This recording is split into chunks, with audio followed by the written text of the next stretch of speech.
46। तो गुणसूत्रों की संख्या में कोई परिवर्तन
हुआ?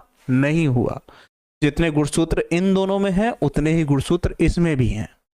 तो समसूत्री कोशिका विभाजन की क्रिया 2 चरणों में होती है। सबसे पहले चरण को क्या कहते हैं? कैरियोकाइनेसिस या केंद्रक विभाजन, जिसके कारण कोशिका का केंद्रक 2 भागों में विभाजित होता है। दूसरा है साइटोकाइनेसिस या कोशिका द्रव्य विभाजन, जिसके कारण पूरी कोशिका 2 भागों में क्या होती है? विभाजित होती है। और इस क्रिया में जन्म लेने वाली कोशिकाएं मातृ कोशिका के समान होती हैं, क्योंकि मदर सेल तो यही हुआ, जिसके कारण इनमें गुणसूत्रों की संख्या में कोई परिवर्तन नहीं होता। जब कोई परिवर्तन नहीं है तो सम मतलब समान है, सूत्री मतलब गुणसूत्र, किसमें? कोशिका विभाजन में। तो समसूत्री कोशिका विभाजन की क्रिया में एक कोशिका से 2 कोशिकाओं का निर्माण होता है और गुणसूत्रों की संख्या में कोई परिवर्तन नहीं होता है। और यह क्रिया 2 चरणों में पूरी होती है, जिसे केंद्रक विभाजन तथा कोशिका द्रव्य विभाजन कहते हैं। बताओ, क्लियर है? बताओ। सुष्मिता कुमारी ने पूछा 92 कैसे हुआ सर?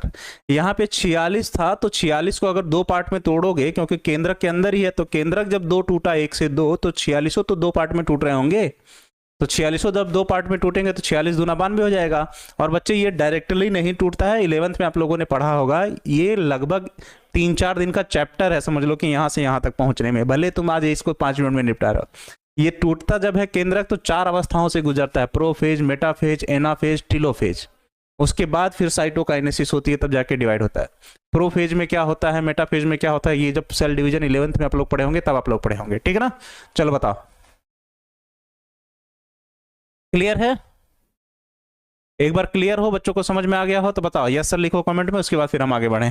और बाई हार्ट हम जब भी पूछे समझ में आ गया कि नहीं, आप लोगों को सिर्फ हार्ट बनाना है ताकि मुझे समझ में आए कि हाँ आप लोगों को समझ में आ रहा है। ठीक है ना?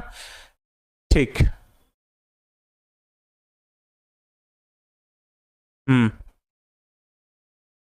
फोन में मोबीक्विक क्यों नहीं है?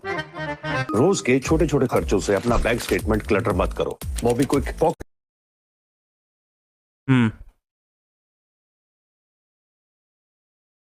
बताओ, उसके बाद फिर इसके बारे में हम लिखें।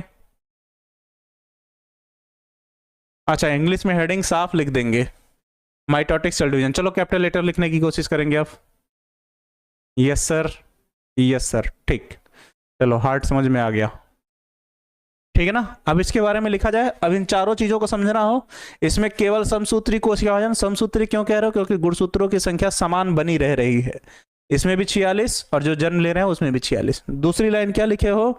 युग्मकों का निर्माण नहीं हुआ। भाई जन्म लेने के लिए एक कोशिका 2 कोशिका में जन्म ले ली, अब इसमें युग्मक वगैरह की आवश्यकता ही नहीं है।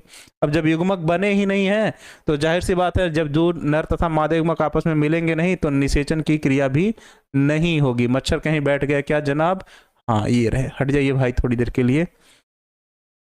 तो इसमें जनन की क्रिया भी नहीं, निषेचन भी नहीं होगा। और आनुवांशिक तथा बाह्य संरचना में मातृ कोशिका के समान होते हैं। भैया आनुवांशिक रूप से देखा जाए तो इसमें जो लक्षण होंगे दोनों में वही लक्षण इसमें भी अनुवांशिक रूप से, और ये जैसा दिखने में है ये भी दिखने में वैसा होगा, क्योंकि गुणसूत्रों की संख्या, संरचना वगैरह सब समान है, तो बाह्य संरचना में भी समान है। और दूसरी बात, क्लोन या पुंजक, और जब यह पूरी तरीके से एक दूसरे के समान है तो इन दोनों को कहा जाता है क्लोन या कार्बन कॉपी, या उसी को सामान्य भाषा में कहा जाता है हिंदी में पुंजक, जो एक दूसरे के क्या होते हैं, समान होते हैं। बात समझ में आ गई है?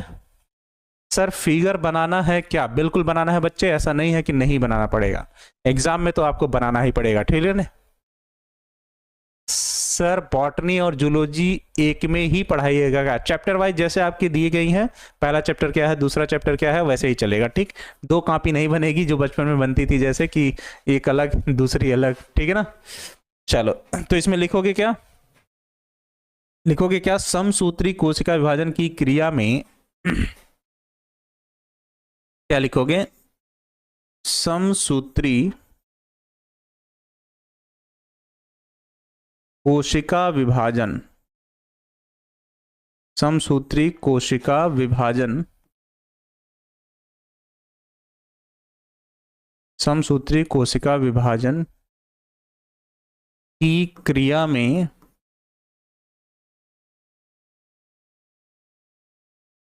एक कोशिका से एक कोशिका से दो कोशिका, दो कोशिका का निर्माण होता है,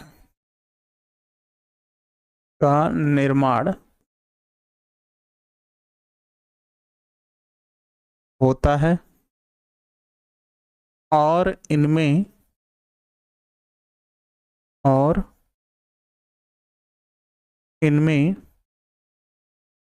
गुणसूत्रों की संख्या में, और इनमें गुणसूत्रों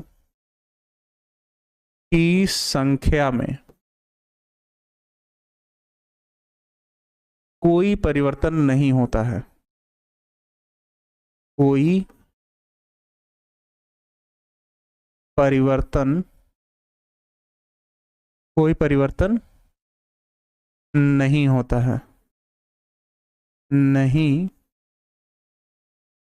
होता है, और इनमें गुणसूत्रों की संख्या में कोई परिवर्तन नहीं होता है। यह क्रिया कितने चरणों में पूरी होती है? चलो अलग कलर से लिख लो, याद रहेगा। यह क्रिया दो चरणों, स्टेप की बात की जाए तो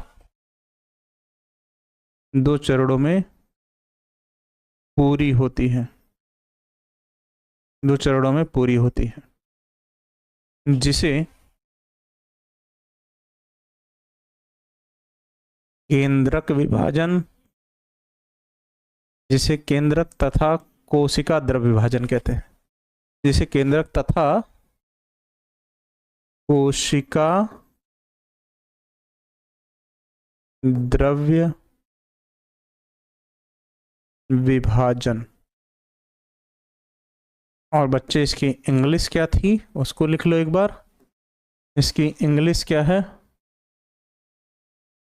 कैरियोकाइनेसिस,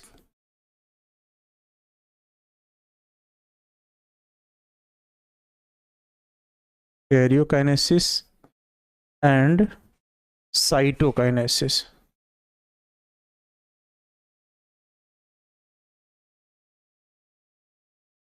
हो गया, कहते हैं।